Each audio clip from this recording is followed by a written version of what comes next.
Hello बच्चों। बच्चों, आप लोग का 10th 11th और 12th का एग्ज़ाम चल रहा है। हो सकता है कि इस वीडियो को बनाने में मैंने थोड़ा सा लेट कर दिया हो, लेकिन मैं आप लोग के साथ में जो शेयर करने जा रहा हूँ ये आप लोग को बहुत ज़्यादा यूज़फुल लगेगा और इसको यूज़ कर करके आप लोग लगभग अच्छा स्कोर करने का कोशिश करोगे। बहुत सारे बच्चे ऐसे होते हैं जो पूरा उनको स्टडी करके जाते हैं, लगभग सारी चीज़ उनको याद होता है, लेकिन जैसे ही उनके आगे क्वेश्चन पेपर रखा जाता है वो बिल्कुल ब्लैंक हो जाते हैं और उनको कुछ भी नहीं समझ में आता, यार इसका आंसर तो मैंने याद किया था, ये मैं भूल कैसे गया। और बहुत सारे ऐसे बच्चे भी होते हैं जो अगले दिन मॉर्निंग में एग्जाम है और वो रात में जग करके पूरे रात पढ़ाई करते हैं, 3 बजे 4 बजे तक जगते हैं और फिर मॉर्निंग में एग्जाम देने जाते हैं। वो रात भर जगते हैं, 2 बजे 3 बजे तक 4 बजे तक कितने बच्चे जग करके अपना एग्जाम का तैयारी करते हैं और मॉर्निंग में जब जगेंगे तो स्कूल चले जाएंगे। तो क्या ये सही है? रात में जग करके प्री एग्जामिनेशन एक दिन पहले अगर आप रात में जग करके स्टडी कर रहे हैं तो क्या ये सही है और क्या ये आपके सेहत के लिए ठीक है? तो बच्चों, आप लोग बने रहिए और मेरे वीडियो को ध्यान से देखिए। मैं आप लोग को स्टडी करने का ढंग भी बताऊंगा। जिस समय में आप स्टडी करने आते हैं और आपका माइंड बहुत ज़्यादा इधर उधर चलता है, मन बहुत ज़्यादा इधर उधर चलता है और आप बिल्कुल भी कंसंट्रेट नहीं कर पाते स्टडी में, या फिर जिस समय में आपके आगे क्वेश्चन पेपर रखा जाता है और आप बिल्कुल ब्लैंक हो जाते हैं, तो उस समय में आप क्या करें। मैं छोटे छोटे टेक्निक बताऊंगा। हालांकि ये जितने भी टेक्निक है अपने इंडिया से ही हैं, सारे अपने ट्रेडिशन के अंदर में, योगा के अंदर ही है, लेकिन मैं उसमें से थोड़ा थोड़ा पार्ट निकाल करके आप लोग को समझाऊंगा। आप अपने आगे अगर किताब रखें तो मैं आपको एक्सरसाइज या योगा आसन तो करवाऊंगा नहीं। मैं मुश्किल से 2 से 3 मिनट, मैक्सिमम 180 सेकेंड के ट्रिक्स बताऊंगा जो आप करेंगे 3 मिनट स्टडी के लिए।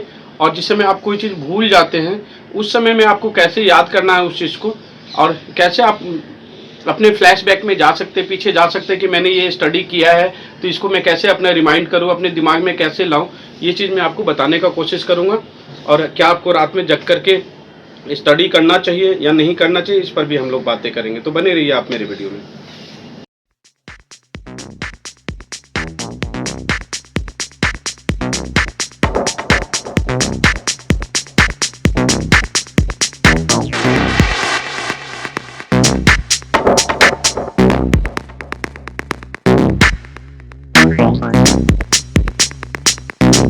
तो बच्चों, सबसे पहले मैं आप लोग को गाइड यहाँ पर ये करूँगा कि जिस दिन एग्ज़ाम होना अगले दिन, तो उस दिन रात में आप जग करके कभी भी पढ़ाई ना करें। वो जो जगना होता है, जो आपका जो स्लीपिंग साइकिल जो पूरा नहीं होता है, तो वो जगना आपको अगले दिन मॉर्निंग में एग्ज़ाम के समय में बिल्कुल प्लेन कर देगा और आपको कुछ भी समझ में नहीं आएगा। जो आप पीछे भी स्टडी करके बैठे हुए हैं ना, जो आपने ऑन क्लास भी जो स्टडी किया है, वो भी आप एग्ज़ाम के टाइम में भूलते चले जाएंगे, आपको याद नहीं आएगा। अगर याद आ भी जाता है तो एक दो अगर याद आ भी गया तो अगला क्वेश्चन आप भूल जाएंगे, या फिर उस जगह पर गलत लिख करके चले आएंगे, या कोई ना कोई तरीके में मिस्टेक कर देंगे, जो जिस तरीके से लिखना होता है वैसे नहीं लिख पाएंगे। तो यहाँ पर मैं आप लोग को सजेस्ट करूँगा, जिस दिन एग्ज़ाम हो ना उस दिन आप अर्ली स्लिप में चले जाएँ, थोड़ा जल्दी सो जाएँ, 8 बजे 9 बजे तक आप सोने चले जाएँ और अगले दिन सुबह 5 बजे उठ करके फिर आप फ्रेश होने के बाद आप अपना किताब को उठाएं और फिर वो आधे घंटे का स्टडी, 1 घंटे का स्टडी ना आपका पूरे रात भर के जगने के बराबर होगा। और ये इतना फ़ायदा करेगा आपको कि जब आप क्लास में बैठेंगे ना तो आपको लगेगा कि आप सिर्फ 1 घंटे स्टडी करके नहीं आए हैं, आप बहुत दिनों से स्टडी कर रहे हैं, और वो फिर मिस्टेक नहीं होगा और आप भूलेंगे नहीं। ये तो हो गया पहला। अब दूसरा बताऊंगा, जो बच्चे एग्ज़ाम में बैठते हैं और अच्छा खासा स्टडी करके बैठते हैं, वो एग्ज़ाम के आगे जैसे ही क्वेश्चन पेपर रखा जाता है और वो प्लेन हो जाते हैं, वो सोचते हैं अब मैं क्या लिखूँ, मैं तो याद किया था, मुझे अब याद नहीं आ रहा है। तो ऐसे वक्त में आप क्या करें? ऐसे वक्त में आपको कुछ भी नहीं करना है, आप बिल्कुल सामने कॉन्सेंट्रेट करेंगे ऐसे और अपने माउथ को बंद रखेंगे, लेकिन अपने टंग को चलाते हुए आप 30 से लेकर के 1 तक काउंटिंग करते आना है और 1 से लेकर 30 तक काउंटिंग करते जाना है। ऐसा आप एक बार करेंगे, आप जो स्टडी भूल भी चुके हैं ना वो याद होना स्टार्ट हो जाएगा। क्योंकि आप जब फॉरवर्ड और बैकवर्ड काउंटिंग जब स्टार्ट करते हैं, जब आप सीधा और उल्टा गिनती जब गिनना स्टार्ट करते हैं, तो उस समय में एक पॉजिटिव केमिकल आपके ब्रेन के अंदर तैयार होता है, जो आपको भूले हुए चीज़ भी आपको याद आने लगते हैं। 30 से लेकर के 1 तक काउंट करेंगे और 1 से लेकर के 30 तक। ऐसा करने से आपका कॉन्सेंट्रेशन बढ़ जाएगा और आपको लगभग चांसेस है कि भूले हुए वो क्वेश्चन का आंसर आपको याद आने लगेगा और आप कंसंट्रेट हो पाएंगे।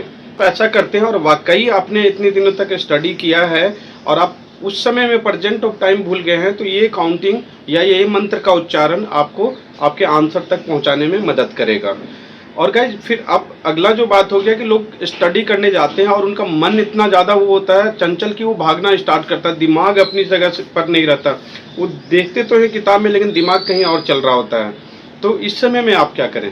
इस समय में भी आपको कुछ नहीं करना है। आप ये देखिए, ये 5 उंगली है हमारे पास में, ये अंगूठे से ना आपको इस उंगली को ऐसे दबाना है, ठीक है, और इसको अपने घुटने पर ऐसे रख देंगे, ऐसे रख देंगे इस तरह से, ऐसे जैसे ये दबा करके आप अपने घुटने को ऐसे करके रख देंगे, ठीक है गाइस। ऐसे रखने के बाद आपको कुछ नहीं करना है। बिफोर स्टडी, जब आप पढ़ने के लिए जा रहे हैं मॉर्निंग में, जब आप 5 बजे उठ करके या फिर रात में सोने से पहले जब स्टडी करते हैं, तो उससे पहले आपका दिमाग इधर उधर ना जाए, उसके लिए मैं आपको बता रहा हूँ। इसको इस तरह से बंद करके आप ऐसे रखेंगे और एक लंबी सांस खींचेंगे। सांस को नाभि कुंभ यानी नेवल से लेकर के अपने थ्रोट तक मतलब अपने गले तक आप इस ऐसे रोकेंगे सांस को, मतलब फुला लेंगे यहाँ पर। जब सांस भर जाए तो इसको धीरे धीरे करके छोड़ेंगे।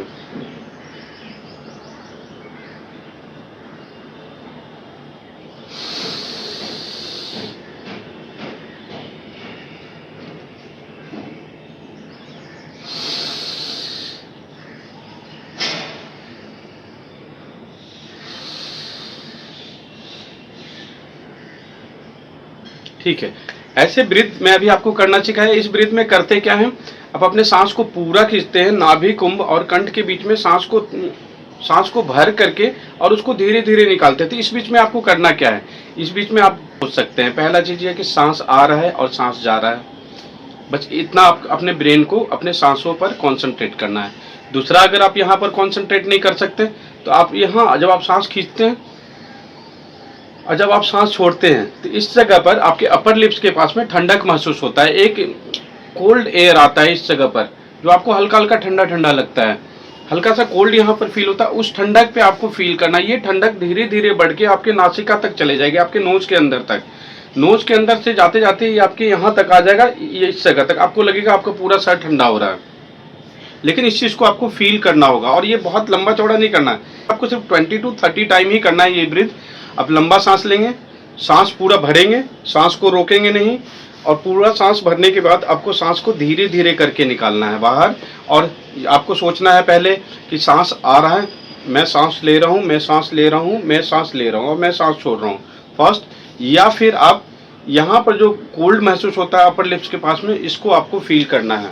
और इसको करने के बाद जैसे ही आपके ये 20 या 30 जो भी अपना टारगेट बनाएंगे, जब ये पूरा हो जाएगा तो इसके बाद आपको कुछ नहीं करना है। आपको 30 to 1 मिनट आपको आइज क्लोज करके नॉर्मल ब्रीथ में बैठना है। उसके बाद आप नीचे की तरफ देखेंगे, अपने हाथ को रब करेंगे तेज, 1 2 3 4 5 6 7 8 9 10 अपने आंख पर रखेंगे और धीरे धीरे आइज को जमीन की तरफ, फ्लोर की तरफ देखते हुए खोल लेंगे। ये 2 टेक्निक आपका ना बहुत ज़्यादा मदद करेगा। एक वो जब आप ब्लैंक हो जाते हैं, बैकवर्ड और फॉरवर्ड काउंटिंग, और दूसरा ये जो मैंने आपको ब्रीदिंग का ढंग बताया। ये दोनों चीज़ करेंगे ना तो आप कॉन्सेंट्रेट भी हो पाएंगे और आपका माइंड भी शार्प चलेगा। माइंड शार्प तब चलता है जब माइंड को उसका वर्क मिलता है।